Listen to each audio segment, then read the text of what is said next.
오늘은 열왕기상 1장 1절로 4절까지 하나님 말씀 전하겠습니다. 사무엘하 9장부터 20장, 9장부터 20장까지는 이제 다윗 아래에서 숱한 왕자들의 분쟁들이 있거든요. 분쟁들이 있습니다. 그래서 최후의 분쟁은 압살롬의 이제 분쟁으로 이제 점철되죠. 20장까지 9장부터 20장까지가 다윗 후계에 대한 이야기, 다윗 왕자들의 엄청난 싸움들, 그런 역사들이 이제 있는데 거의 신학자들은 대부분 요 열왕기상 1장, 2장이 사무엘하 20장 바로 이후에 연속적인 사건이라고 봐요. 연속적인 사건이라고. 그러니까 이제 왜 어떤 일이냐 그러면은 왕위의 계승이 마무리되는 거. 그냥 그 전까지 9장부터 20장까지는 왜 솔로몬이 왕이 됐는지의 배경을 쭉 설명한 내용이고, 그리고 마무리로 이제 솔로몬의 왕위 등극이 있는 것이다라고 이제 이야기하면서 그 역사적 흐름은 아시잖아요. 사무엘하 같은 경우는 역사적 흐름이 아니라 주제적 흐름으로 가기 때문에 사무엘하는 연대수는 아니잖아요. 그죠? 연대수는 아닌데 어쨌든 9장부터 20장까지는 곧바로 열왕기상 1장, 2장의 앞부분이다라고 볼 수 있고, 그걸 딱 열왕기상 1장, 2장으로 곧바로 연결만 시키면 그냥 역사책으로 쭉 볼 수가 있는 것입니다. 그래서 이제 쭉 다윗의 치세 기간이 끝나고 솔로몬이 등극하는 전 과정을 이렇게 보여주고 있는 것이 9장부터 20장, 그리고 열왕기상 1장, 2장의 내용이다라고 이제 볼 수가 있습니다. 그리고 이제 특별히 이제 1장, 이제 오늘부터 볼 1장은 이제 솔로몬이 이제 후계자가 되는데, 그 솔로몬이 후계자가 되는 엄청난 일촉즉발의 우여곡절이 1장에서 이렇게 또 나타나요. 사실은 이제 솔로몬 같은 경우는 왕이 서열상 솔로몬이 될 확률이 희박하였거든요. 희박하였었는데 이제 솔로몬이 왕위를 이은 역사적 흐름, 또 솔로몬이 왕의 후계자가 된 것은 어떤 인간적인 방식이 아니라 하나님이 선택해서 됐다는 것을 보여줄 수밖에 없는 거예요. 왜냐 그러면 하나님께서는 왕의 계승을 인간적인 관점에서는 큰아들 암논이 하거나, 그렇잖아요. 둘째 아들 압살롬이 하거나 이렇게 돼야 됩니다. 압살롬이 하거나 이제 이렇게 돼야 되는데, 이 사람들을 하나님은 다 뛰어넘죠. 다 뛰어넘어서 아직 나이도 어리고 서열도 안 되는 솔로몬에게 하나님은 왕을 계승시킵니다. 그래서 하나님은 여기서도 역시 가만히 보면은 하나님께서는 항상 대를 이을 자를 가만히 보면은 육체적인 눈으로는 대를 이을 자에 속하지 않은 사람들이 주로 대를 이은 것이라고 볼 수가 있어요. 쭉 보면은 야곱과 에서도 사실은 에서가 대를 이어야 원래 맞잖아요. 에서가 형이고 더 남성답잖아요. 그렇죠?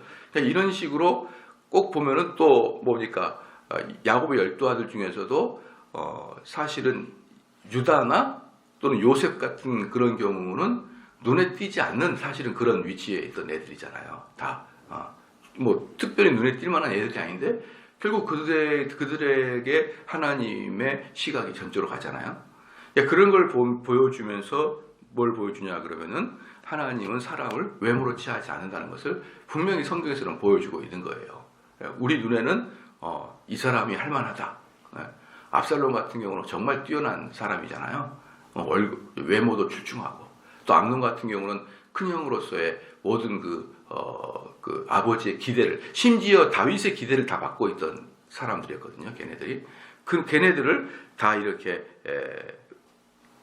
피해서 전혀 아니었던 그 솔로몬이 갑니다. 또 아도니아가 나오는데 이제 여기서 이제 5절 보면은요.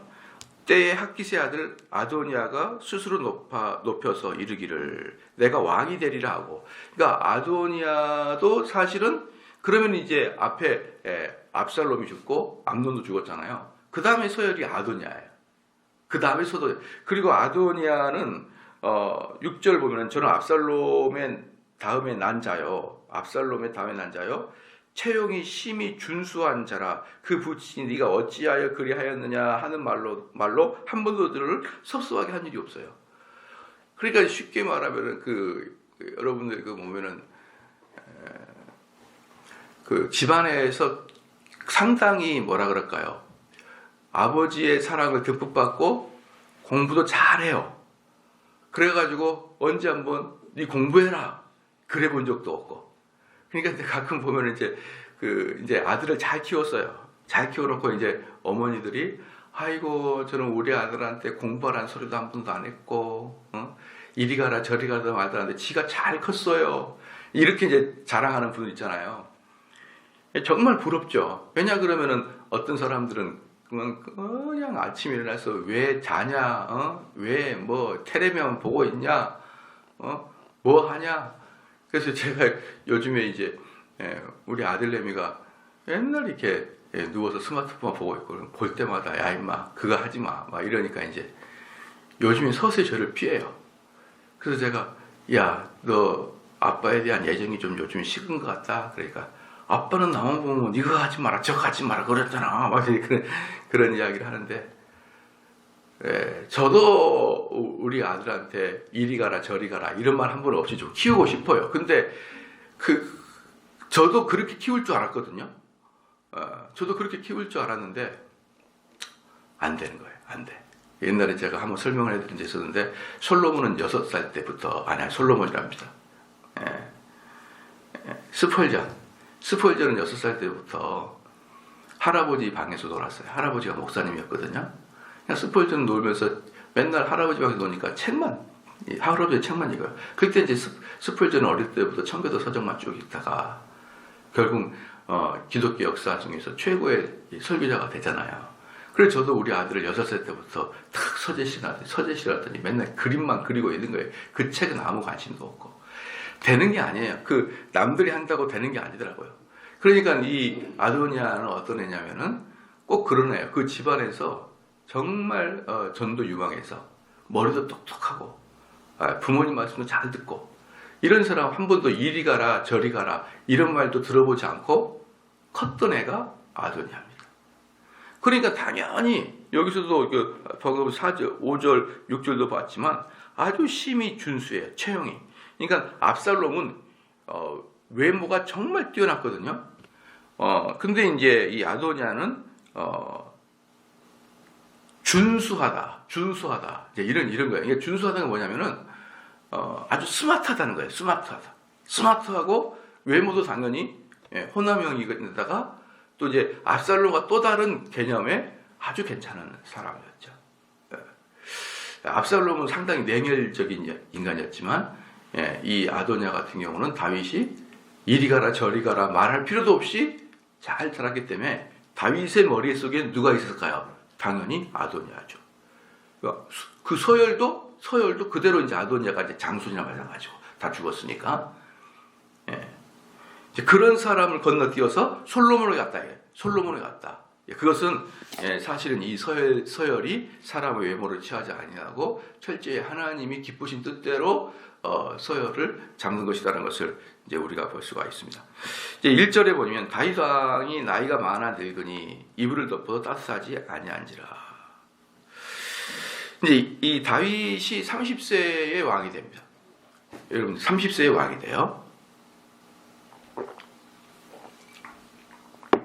우리 예수님께서 30세에 공생애를 시작하죠. 그러니까 다윗은 30세 왕이 되는 걸 보면은 뭐라 할 수 있습니까? 다윗은 우리 예수님의 예표라는 것을 우리가 알 수 있어요.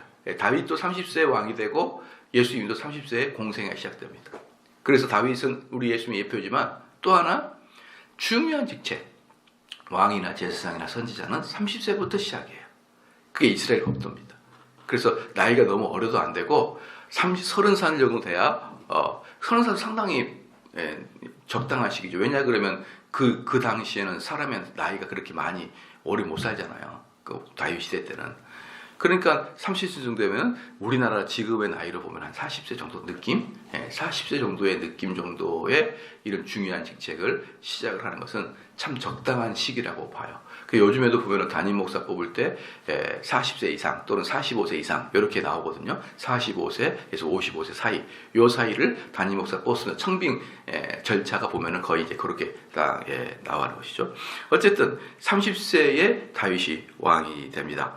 그래서 헤브론에서 7년 6개월을 왕으로 봉사하고요. 그다음 예루살렘에서 33년을 왕으로 제위하기 때문에 다윗은 약 40년간을 왕으로서 이스라엘을 다스렸어요. 이스라엘 40년을. 그러니까 지금 다윗의 나이는 대략 70세 정도 된 나이라고 볼 수가 있는 것입니다. 그러니까 이제 70세다. 그렇죠. 많으면 많고 적으면 적은 나이가 70세인 거예요. 이때 보면은. 그런데 문제는 뭐냐면 이 다윗의 나이가 70세인데 독특한 병이 있는 거죠. 나이가 많이 들어가지고 이불을 덮어도 따뜻하지 않아요. 그러니까 언뜻 보면 한 90살이나 된 것 같죠. 90살이나 된 것 같은데 이 무슨 병이 걸렸는지는 정확히 모르겠지만 몸이 차갑디 차가운 거예요. 차갑디 차갑. 아마 제가 봤을 때는 이 피의 순환이 잘 안 되고 이런 그 같아요. 피의 순환이 잘 안 되고 동맥경화 비슷한 것처럼 이 피의 순환이 안 돼가지고 몸이 딱 차가요. 어때요?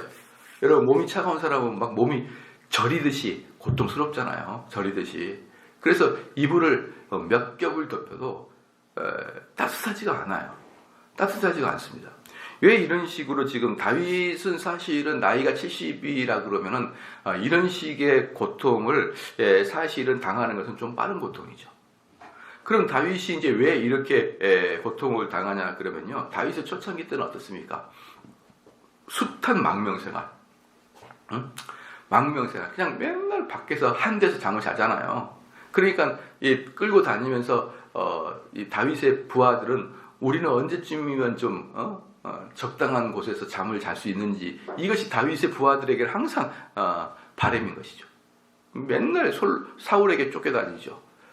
그래가지고 또 그 사울에게 쫓겨다닌 다음에 왕권을 잡은 다음에 왕권을 잡은 초창기는 맨날 전쟁을 하고 다니면서 그때도 텐트 생활, 야영 생활을 계속했던 겁니다.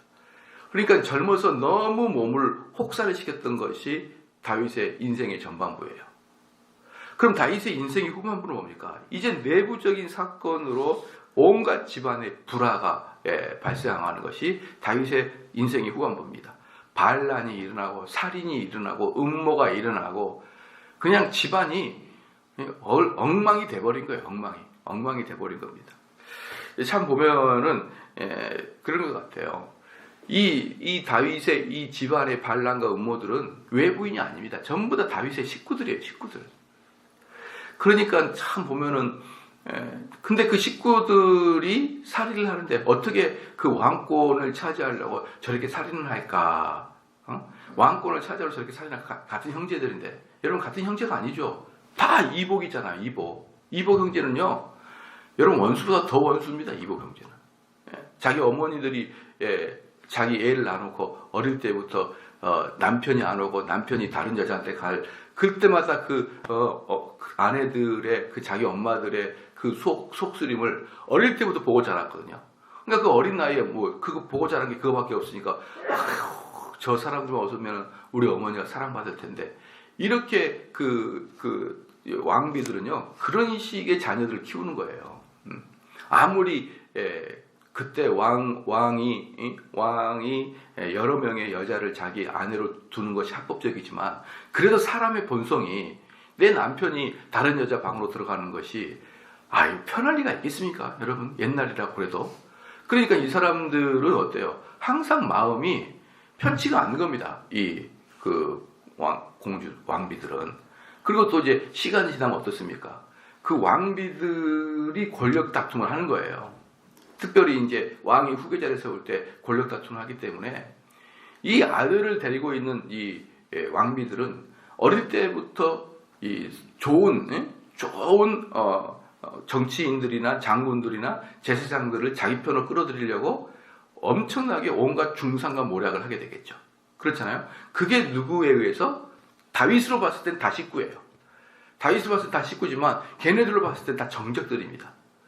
그러니까 다윗이 자기 가족 내에서 온갖 음모와 반란이 일어나는 것을 다윗의 이제 후반부는 온통 그것으로 관철되는 거죠. 그러니까 전반부는 어떻습니까? 외부적인 세력에 의해서 다윗이 한데 이슬 맞아가면서 평생을 살아왔고, 다윗의 후반부는 집안이 풍기박산되면서 후반부를 살아와가지고 완전히 몸이 어떻습니까? 심신이 피로해서 다윗은 70살에 덮어도 따뜻하지 않은 그런 병을 얻은 것입니다. 그렇잖아요. 우리 뭡니까? 우리 목사님들도 보면은 한 70살에 돌아가신 분들이 계셔요. 70살에 돌아가신 분들이, 그리고 이제 은퇴가 우리가 70이잖아요. 목회자는 70이 은퇴인데 은퇴하자마자 1, 2년에 돌아가신 분들 많습니다. 이런 분들은 거의 7, 80%가 목회 사역 중간에 암이 한번 걸렸든지 큰 병이 걸렸든지 한번 쓰러졌든지 그런 분들이 은퇴하자마자 많이 돌아가셔요. 그 목회자가 은퇴하자마자 돌아가는 경우가 많다. 이것은 그냥 자연적인 흐름이 아니라 그 목회가 너무 열심히 하거나 막 밤낮을 안 가리고 목회를 하거나 이제 이렇게 하게 되므로 70살 정도 돼서 딱 은퇴할 때 돌아가십니다. 그래서 저희 아버지가 정 목사, 너 너무 부철주야 열심히 한다. 너 그러다가 70대 죽으면 어떡하려고 그렇게 하냐. 목회는 마라톤인데 좀 천천히 해라. 라고 이제 저희 아버지가 저한테 가끔 조언을 하고 그러시거든요. 근데 이제 저는 그런 잔병 치레는 없어요. 그렇게 중간에 쓰러지고 그런 체질은 아니라서 저는 사실은 괜찮은데, 거의 대부분은 너무 목회를 열심히 해서 한 40, 50대 한 번씩 쓰러졌다가 다시 하나님의 은혜로 회복했습니다. 이런 분들은 거의 70이 딱 되면은 돌아가시더라고요. 거의 대부분. 70이나. 근데 바로 다윗이 그랬던 거예요. 인생이 너무 험하죠. 여러분들 수요 예배 제가 들어봐서 하지만, 목사님, 저도 다윗과 같이 살고 싶어요. 아마 그런 사람이 쏙 들어가 버렸을 거예요. 다윗이라는 사람은 매일 눈물입니다. 여러분. 매일 눈물이에요. 매일 눈물. 그래서 여러분 다음에 자신할 때 김다윗 짓지 마세요. 그냥 그 인생이 참으로 고달팠다. 참으로. 그러니까 인생 말년에 이불을 덮어도 따뜻하지도 않는 그런 말년을 보내고 있는 것입니다. 그러니까 2절 말씀에 그 신복들이 왕께 구하되 우리 주 왕을 위하여 젊은 처녀 하나를 구하여 저로 왕을 모셔 봉양하고 왕의 품에 누워 우리 주 왕으로 따뜻하시게 하리다 하고. 그러니까 이제 여기서 이제 뭐냐 그러면은 이 당시에 나이가 드신 분들이 이런 식의 병이 있었던 것 같아요. 그러니까 몸에 피가 돌지 않아가지고 혈액순환이 되지 않아가지고 체온이 유지하지 않는 이제 그런 사람들을 고칠 때 고대 의술 중에 젊은 여성들의 체온으로 그 사람을 안아줌으로 인해서 이게 치료법인 거예요. 치료법. 고대 의술 중에 치료법인데 왜 젊은 여성이냐 그래요? 두 가지 의미입니다. 젊은 애들이 몸이 좀 뜨겁잖아요. 우리 보면 우리 애들이 몸이 뜨거워요. 그렇죠? 그래서 걔네들 이렇게 안고 자면은 겨울엔 따뜻해. 따뜻합니다, 겨울에는. 그래서 또 이제 제 몸은 좀 차가우니까 또 얘들은 저를 안고 있어도 또 시원하고, 그러니까 좋아라 해요. 이렇게 어른들을 안고 있으면 애기들이. 그러니까 얘들의 몸은 피부 혈액순환이 활발하니까 따뜻한 겁니다. 두 번째는 뭐냐면은 여기서 이제 그 젊은 처녀라고 할 때 이 젊은 처녀를 말하고 마리아를 말할 때 처녀하고 똑같아요. 동정녀예요, 동정녀. 그러니까 지금 여기서 말하고 있는 게 뭐냐면 이 다윗 왕을 위해서 치료법 플러스 후궁으로 들어간 거예요. 동정녀라는 뜻은. 동정녀 뜻은 후궁으로 들어간다는 것이죠. 그러니까 왕의 후궁 될 사람이 동정녀가 아니면은 그 말이 안 되죠. 그러니까 여기서는 지금 치료자 플러스 후궁 이렇게 보면 됩니다. 그렇게 다윗에게 집어넣었어요. 그리고 이렇게 이제 집어넣은 게 뭐냐면 2절에 그 신복들이 왕께 고하되 우리 주 왕을 위하여 젊은 처녀 하나를 왕궁에 넣겠습니다 이거거든요. 그러니까 이것은 신복들이 요구를 해요. 왜 신복들이 요구를 하냐 그러면 사실은 이때까지 후계자 서열을 정해놓지 않았기 때문에 이것이 아주 이스라엘은 급박한 국가적 일이었단 말이에요. 그러니까 이것을 보면 우리가 뭘 알 수 있냐면 다윗이 급속하게 몸이 쇠해졌다는 것을 알 수가 있는 거예요. 그러니까 아직까지는 이른이면은 아직까지 할 만한 나이잖아요. 그런데 미처 예상하지 못하도록 다윗의 몸이 급격하게 쇠해지니까는 미리 후계자를 세우지도 않았던 거예요. 그러니까 국가에 중차대한 일이 발생해 버린 겁니다. 그러니까 이 신하들이 이 왕의 몸을 따뜻하게 하려고 이 전국에서 여성을 수소문해가지고 왕 그 품에다가 집어넣을 정도로 아주 위급한 상태가 사실은 된 거예요. 그러니까 3절에 이스라엘 사방 경내에서 아리따운 동네 동녀를 구한 이 동녀가 또 뭐라고요? 동녀는 아까도 말했던 전혀 남성을 알지 않느냐는 그런 처녀를 이야기한 겁니다. 그런 동녀를 구하다가 수냄 여자 아비삭을 얻어 왕께 데려왔으니, 그러니까 전국을 구하다가 정말 아름다운 여자 아비삭을 구한 것입니다. 수냄 여자. 이 수냄은 어디냐 그러면 이스라엘의 최북단의 약간 이방인 지역이 수냄 여자예요. 그러니까 이때는 그 수냄 여자도 전부 다 이스라엘 경내 안에 들어왔죠. 경내 안에 들어 최북단 그 수냄 여자 예쁜 여자를 이렇게 다윗의 후궁으로 드렸습니다. 여기서 이제 아비삭이라는 말에서 여러분 참 재미있는 게 뭐냐면 이 아비삭 할 때 아비 있죠. 아비 또는 아부, 이게 무슨 뜻이냐면 우리나라 말로 아빠라는 뜻이야. 아버지, 아빠. 비슷하죠, 발음이. 그래서 우리 주님께서 이 아람어로 아바지요, 아바 이게 뭐냐면 아빠라는 뜻이고, 아람어로도 아빠, 그리고 아바, 이렇게 히브리어도 아비. 이게 다 아빠라는 말이 희한하게 전 세계적으로 비슷합니다. 그래서 이 아비라는 단어가 들어가면 전부 다 아버지라는 뜻이에요. 아버지. 그러면 아비삭이라는 뜻은 뭐냐 그러면 나의 아버지는 방랑자라는 뜻이에요. 아비삭, 나의 아버지는 방랑자라는 뜻입니다. 그래서 성경에는 이 아비나 아부자가 들어간 이름이 꽤 많습니다. 누가 있나요? 우리가 알고 있는 것이 아비아달. 아비아달 들어보셨죠? 그 다음에 아비멜렉, 그 다음에 아비가일, 또 아비셋, 이렇게 아비라는 단어가 들어간 내용들이 꽤 많습니다. 그러니까 이제 그것은 이스라엘 사람들이 주로 사용하던 이름이었어요.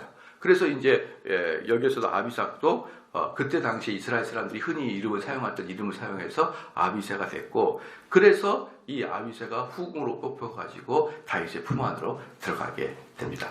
들어가게 되고 4절 말씀에 이 동녀는 심히 아리따운지라, 너무 예뻤던 것 같습니다. 그래서 이제 왕의 체온을 유지시킬 뿐 아니라 이 다윗의 기분도 좋게 해줄 편 해가지고 아주 아름다운 여인으로 해가지고 다윗의 품에 줬습니다. 저가 왕을 봉양하여 수정하였으나 왕이 더불어 동침하지 아니하였더라. 옛날에 제가 말씀드렸는데 얼마나 다윗이 일평생을 살면서 정말 이 밧세바의 사건 이후에 완전히 몰락해버렸잖아요. 다윗은 밧세바의 사건 이후에 이렇게까지 다윗을 하나님이 몰락을 시켜야 될까 할 정도로 인생의 후반부는 아주 이 밧세바 때문에, 또 밧세바뿐이겠습니까? 이 지금 집안의 모든 어려움은 많은 후궁을 뒀던 결과로 결국은 다윗은 고통을 당하는 것이죠. 고통을 당하는 것입니다. 그래서요, 여러분들 어떤 분들은 그렇게 이야기합니다. 아니 구약을 보니까 일부 다처제를 허용을 하던데요. 일부 다처제 허용하지 않습니까? 라고 하는데 성경에는 일부 다처제를 하지 마라 이런 말은 없어요. 그러나 하나님이 아담과 하와를 일부 일처제로 만들었죠. 그리고 일부 다처제를 하는 다윗이나 또 일부 다처제를 했던 또는 요셉이나 또는 야곱도 일부 다처제거든요. 그러니까 일부 다처제를 허용을 해요. 그런데 일부 다처제 허용하는데 일부 다처제 하는 집안마다 하나님은 콩가루를 만들어 버립니다. 그러니까 여러분 성경을 볼 때 성경에 쓰여진 말과 행간을 봐야 돼요. 행간을 볼 줄 알아야 됩니다. 그러니까 어떤 사람은 뭐 성경도 옛날에 일부 다처제를 허용하대. 결국 성경도 하나님도 하나님의 윤리가 옛날하고 지금하고 상황에 따라 변하지 않냐 이걸 주장하려고 하는 거예요. 그러니까 동성애를 주장하는 사람들이 그래요. 동성애를 주장하는 사람들이 야 절대적 윤리가 어디냐. 윤리는 상황적이지. 봐라. 구약에 일부 다처제를 허용했는데 지금은 일부 다처제를 허용하지 않듯이 그렇잖아요. 동성애를 성경에서 반대할 수 있지만 또 시대에 따라서 동성애가 허용될 수 있지 않냐. 어떻게 윤리 자체를 절대적인 기준으로 삼냐. 시대에 따라 바뀔 수 있지 않냐. 환경에 따라 바뀔 수 있는 게 아니고 바뀔 수 있고 또 환경에 따라 윤리를 재해석할 수 있는 여지가 있지 않냐. 그 예 중에 하나가 뭐냐면 야 구약은 일부 다처제를 허용했는데 그럼 왜 그때 하나님은 그것을 지금의 시각으로 금하지 않았느냐. 이렇게 말하는 사람이 꽤 많습니다. 동성애 문제 있을 때 꼭 이 문제를 들고 나가거든요. 그런데 보십시오. 일부 다처제를 하지 말라고 하지 않아도 하나님은 일부 다처제를 한 사람들의 집안을 전부 다 풍지박산을 만들어버립니다. 거기에 의해서 메시지가 뭡니까? 이것은 옳지 않다는 거예요. 네가 아무리 왕이고 아무리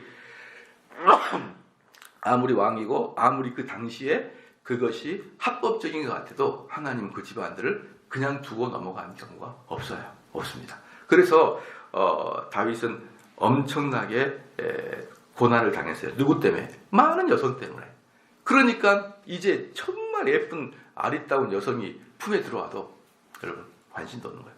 다윗은 관심도 없어요. 그냥 징글징글하고 지긋지긋합니다. 지긋지긋해요.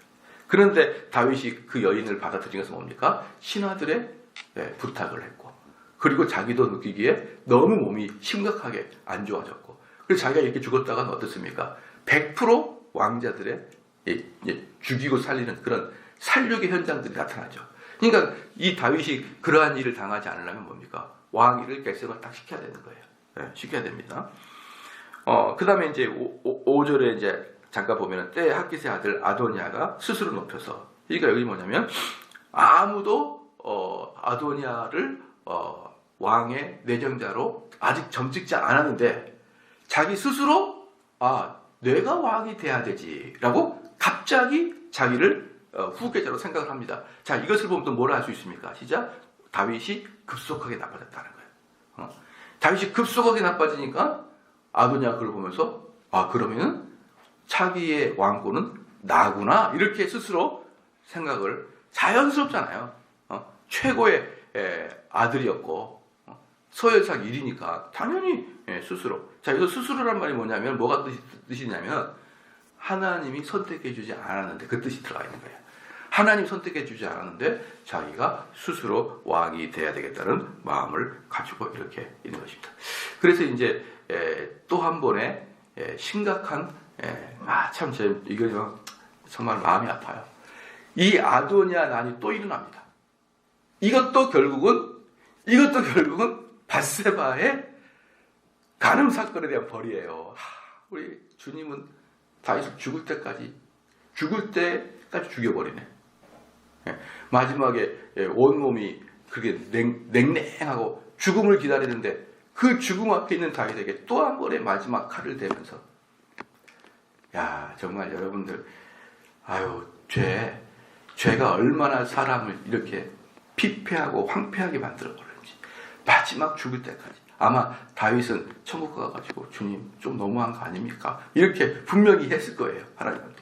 이거 너무한 거 아니에요? 일평생 하나님 잘 섬기다가 밧세바 사건 그 한 번 때문에 이게 도대체 이게 내 인생이 이게 뭡니까? 이게 다윗 왕이 그때가 나이가 50대거든요. 50대가 됐으니까 뭡니까? 모든 것을 다 이루고 좀 이제 50대가 되면요, 여러분 이제 그때부터 제2의 센치멘탈이 다시 발생하게 됩니다. 그래서 이제 40대까지는 열심히 살다가 50대 되면은 괜히 7080 노래 들어가면서 젊었을 때 생각하고 그때 막 생각하면서 괜히 센치해진 것이 50대, 60대에 들어서 센치해져요. 그래서 그때 제2의 막 사춘기처럼 왠지 바람도 피고 싶고 그럴 육체가 5, 60대잖아요. 여러분 다 경험해서 알지 않습니까? 그러면 어때요? 그때 좀 바람을 핀 것 같다가 아주 그냥 뼈가 나긋나긋하게 거의 이렇게 죽여버려요. 그리고 마지막 다윗이 눈 감기 직전에 또 최고의 아들을 들어가지고 한바탕 또 소란을 일으켜버리니 여러분 다윗을 알면요, 죄를 짓고 싶은 생각이 훌러덩 날아가 버려요. 죄 짓고 싶다. 훌러덩 날아가 버린다고요. 여러분들이 그 다윗을 보고 그것만 깨달아도 한 1억은 벌어간다고 보면 돼요. 다윗을 보고 야, 이놈의 죄를 졌다가 이렇게까지 아주 작은 하나님이 밟아버리는구나 라는 걸 깨닫는 것만 해도 1억을 벌어요. 근데 제가 또 야곱을 설교해주면 또 1억을 더 벌어가. 왜? 야곱도 죄를 져가지고 훌러덩 다 말아먹은 애가 야곱이니까. 그러니까 제가 이 두 명만 설교해도 여러분들은 한 2억 정도로 벌어간다라고 보면 되는 거예요. 정말 징그러운 죄, 이렇게 막 입에서 토가 나올 정도로 여러분 죄는 너무너무 여러분 하나님이 지근지근 밟아버립니다. 그래서 마지막까지 그렇지 않아도 다윗만 생각하면 눈물이 나고 시편만 읽어도 눈물이 나는데 또 마지막에 한 방 더 밟아버리는 우리 주님인 거예요. 여러분 죄는 여러분 어때요? 모양이라도 짓지 마라. 그러잖아요. 죄는 모양이라도 갖지 마라. 그게 바로 지혜의 근본이라는 거예요.